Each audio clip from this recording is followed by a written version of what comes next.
President Trump is showing his unabashed frustration with Russian leader Vladimir Putin. Today, President Trump posted, quote, "What Vladimir Putin doesn't realize is that if it weren't for me, lots of really bad things would have already happened to Russia. And I mean really bad." That's in all caps. He's playing with fire.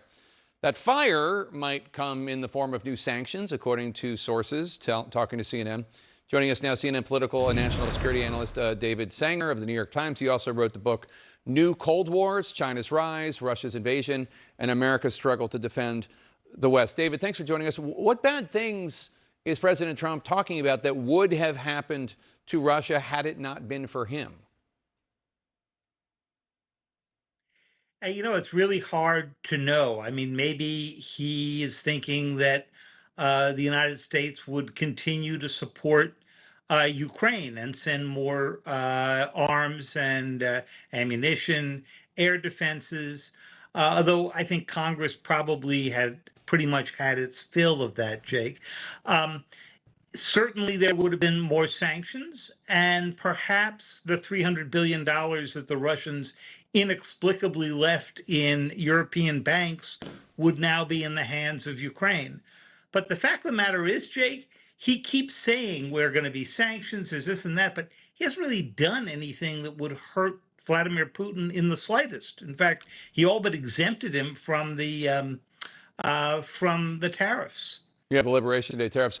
Do you think that there is any amount of sanctions that would prompt Putin to stop the war? It's pretty hard to imagine that. First of all, this is in Putin's mind pretty existential. He's lost, a huge number of people, up to 1 million by some estimates, maybe a bit fewer who are both wounded or dead. It's a point right now where there aren't that many more sanctions the West can put on Russia. I mean, even in the best of days, there wasn't much we bought from Russia. The only thing that could really hurt them is if the U.S. and the Europeans were able to cut off the purchases of Russian oil and gas that China and India are making. And I'm not sure that President Trump's willing to go do that. You wrote an analysis about Trump's exasperated message on Sunday when Trump said that Putin has, quote, gone absolutely crazy. Trump has historically shown great deference to Putin. You say, quote, "Missing from Mr. Trump's zigzags is an explanation of why he has been unable to use his relationship with Mr. Putin to persuade him to halt the violence, even for a 30-day ceasefire," unquote. Why do you think, David, why do you think Trump has not been able to leverage his relationship with Putin? Well, you may remember, Jake, that back during the campaign and even during the Obama administration, in the run-up to President Trump's first campaign, he said Vladimir Putin doesn't respect Obama or Biden, and he respected Mr. Trump, and therefore that's why this could get solved in 24 hours. He's discovered that he had a 2-hour conversation with Vladimir Putin last Monday, and the result this weekend was the biggest air attack on Kyiv and other parts of Ukraine that we've seen during 3 years of war, mostly aimed at civilians. So clearly he has overestimated what his influence on Vladimir Putin is, and you're seeing that in the kind of frustrated tweets he's sending out and in his comments to reporters. But the question is, what's he willing to back that up with? Yeah, totally. On this crazy charge, when Trump said that Putin's gone absolutely crazy, let's dive into that for 1 second, because Putin has long wanted Russia to flex its muscles. He's long thought the collapse of the Soviet Union was the greatest disaster in the history of the 20th century. He said that. But there is this craziness question. In 2022, after the invasion of Ukraine, I spoke with French President Emmanuel Macron about Putin and why he started this war. Macron talked about those two other elements that I just mentioned, but he also talked about the lack of respect that he thinks Russia gets from the world. But he also talked about this other thing about his psyche. Take a listen. I would say this is a post-COVID-19 consequence. Isolation. Because he's been so isolated? I think so.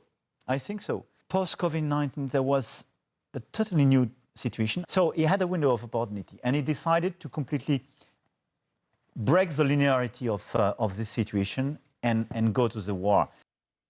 It sounds good when he says it with his French accent, but he's basically saying that Putin went a little nuts during isolation and COVID. And I've heard that from a number of world leaders. What about you? Yeah, I've heard the same thing. And I wouldn't be surprised if that's the case. But there's also nothing in Vladimir Putin's recent behavior, accelerating the war while talking about how he'd be willing to do a ceasefire under the following 9 conditions, that's inconsistent with things that he has done, at least since the invasion of Crimea in 2014, which also seemed crazy to us, right? So, the president being surprised that Vladimir Putin is acting as a brutish authoritarian who's invading a nearby country or a bordering country, I mean, there's not a whole lot new there. We are horrified by seeing what Russia's doing, but were you really surprised?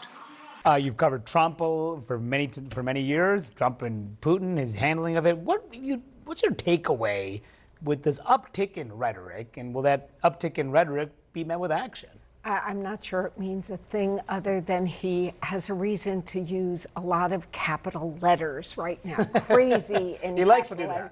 that. Not just bad, but really bad in capital letters. Look, when I talk to national security sources and State Department folks, the Kremlin, let's face it, doesn't seem worried.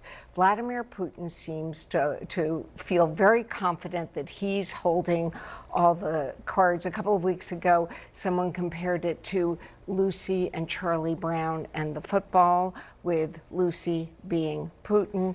So, look, we're hearing about sanctions. We're seeing these posts.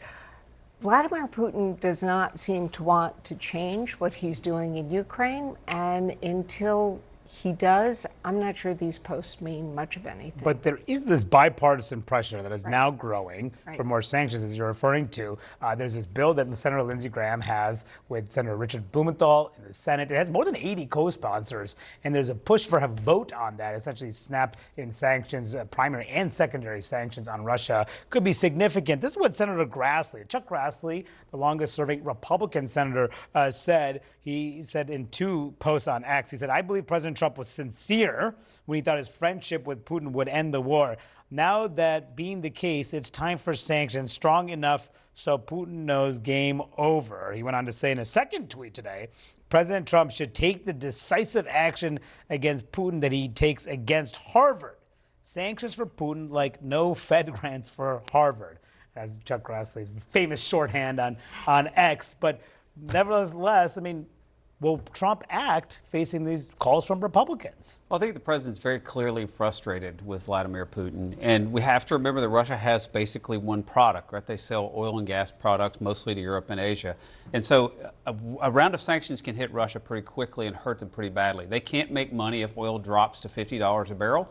Putin begins to bleed muscle at that point. So I think Trump will probably consider sanctions because he's clearly decided that his previous approach is not getting where he wanted to be. I think it's worth noting this is essentially the Biden administration's approach to this conflict, one that Trump pilloried on the campaign trail, said that he would come in on day one and would be able to end the conflict. He even criticized sanctions at the time. He did, absolutely. And now he's sitting he in the seat. He signed sanctions too. But now he's sitting in the seat. We're making where he's having to deal with the reality of the tough decisions, and his policy is looking a whole lot like what the Biden administration tried to do. So, I think it's also interesting. You talk about Republicans and Grassley. We know that a lot of Republicans who had a lot of misgivings about Trump's approach to the conflict in Russia and Ukraine were absolutely willing to say on the campaign trail, that they were fine with where Trump was going. And, now there's I think there's a reckoning here that they're having to deal with. What are your sources saying? I mean, I think one of the big things too here is this is personal for President Trump. He has prided himself, and part of the brand around Trump is the art of the deal. You know, that is something I still consistently hear supporters. Just a few weeks ago, I was in Bucks County, Pennsylvania, swing area, and talking to folks who voted for Trump. Part of what they want to see is him really cutting deals, making things happen, whether that's on tariffs and trade or that's on Ukraine. You know, that is something that he, again, has touted is part of the persona. So this chips away at that if he is not able to deliver on some kind of progress, on some kind of movement on this war.